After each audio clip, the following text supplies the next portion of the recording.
All right, let's continue then to get analysis following the results of the class of 2025. We've roped in Professor Mbulu Madiba, Dean of the Faculty of Education at Stellenbosch University. Prof, let's try that once again. Good afternoon and thank you so much for your time. So the class of 2025 has been hailed in many quarters for achieving South Africa's highest ever national senior certificate pass rate, 88%. I mean, how should we read these results? I mean, these are students, if you recall, who were in grade 8 at the height of COVID-19.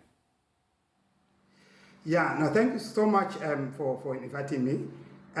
Well, let me also start by congratulating this class, the class of a Matric class of 2025. I think they've done very well. They've done us proud. And I think one thing that the results also shows is that our system is maturing. You know, the NEC system is growing. Yes, it's not yet perfect, but I think it's really improving. You will remember when we started, I mean, 1994, the pass percentage were as low as 60%. But now that system is progressively increasing, and the pass percentage is also really becoming better in terms of the bachelor passes and so on and so on. So really, this class, we need to thank them. They've set the standard, the highest pass rate in our history. And of course, they also have, I mean, it's the largest Matric class that we ever have. So I really want to also congratulate them for the resilience and hard work, you know, under very difficult circumstances. And of course, we've heard reactions from various vantage points, and just given the challenges, you know, how much of what has been said in terms of does this reflect genuine learning gains versus system-level interventions, you know, such as curriculum adjustments or assessments in terms of moderation? Do we take then into heart in terms of just the criticism that has also come up? I mean, on the one hand, you've got congratulations, but on the other hand, there are concerns. For instance, the Portfolio Committee on Basic Education noted the low uptake and the throughput in STEM subjects as an example. Yes, so that's why I say, you know, the system is not yet perfect, but it's good progress. We really need to appreciate the progress that we have made. You know, that's what I started by saying that we need to accept that the NEC is really maturing.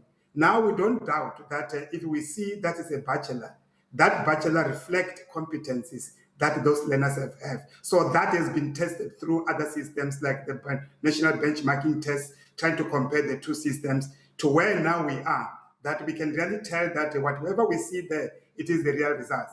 Now, coming to the issue of whether there have been adjustment, you know, in this country, we're very much fortunate that we have the quality assurance body like UMalusi that really deals with standardization, that looks at the marks, raw marks, and see where maybe things have been, the marks, the inflation of marks, and so on and so on. So looking at listening to their report, it was very, very encouraging to realize that the UMalusi has approved most of the raw marks without adjusting them up or adjusting them down. So which really means that what we have now is not that a question of whether there's been compensation because these students have gone through COVID. It is really what they deserve. You know, it is what they have achieved, and we really need to appreciate that.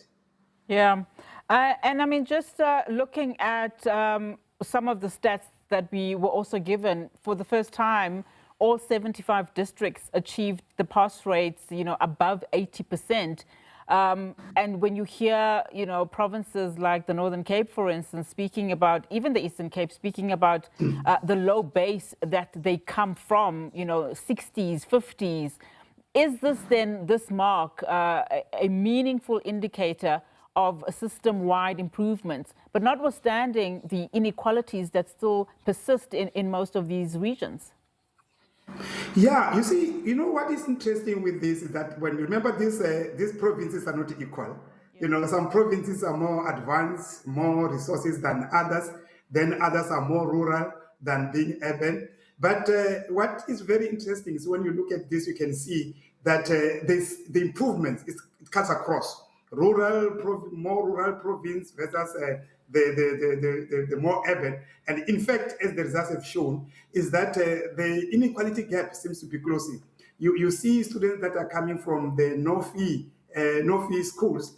Those students really have achieved about 66% of the bachelors comes from those no fee schools, which means those are mainly your township schools and the most rural schools. So I think the system is maturing. That's why I say, looking at the system as it is, there's no way that one can really think that there's been any manipulation of the system.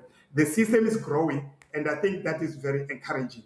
It still needs, there are still many gaps, because when you look at the compositions of, the subjects that have been passed, the subject choices, I think there are still certain things that we really need to improve.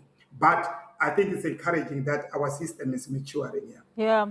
It is a commendable improvement too. When we hear of the percentages of bachelor passes declining from 48% to 46%, how should we interpret this, contradiction from this overall pass? Yeah, unfortunately, these things is not like a straight pass going up. Sometimes you will have slippages. You find the percentage going down. It's a very slight decrease. Remember it's 48 to 40. I think it's coming down to 64. So that it's a very, very slight adjustment. I cannot read more on that. I think the system will adjust as we go on. I will not be so much worried about that decline.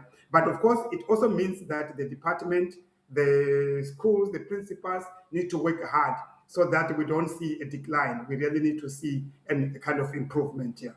And very quickly, Prof, as we wrap up, does a rising pass rate necessarily translate into better preparedness for university? Even, I dare say, go further and say the labor market?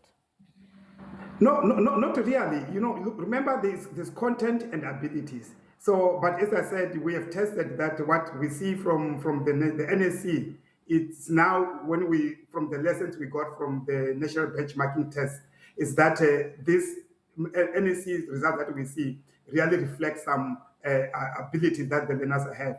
And I think this class has gone through difficult challenges that I think they've learned quite a lot. Technology-wise, AI, they've learned to work independently. I expect this class to even do better in university, because they really learn to do things on their own than maybe the other classes that went before them here. So I think they've got skills that we really want to see, at university level. Prof. Madiba, thank you so much for your time. I really do appreciate it.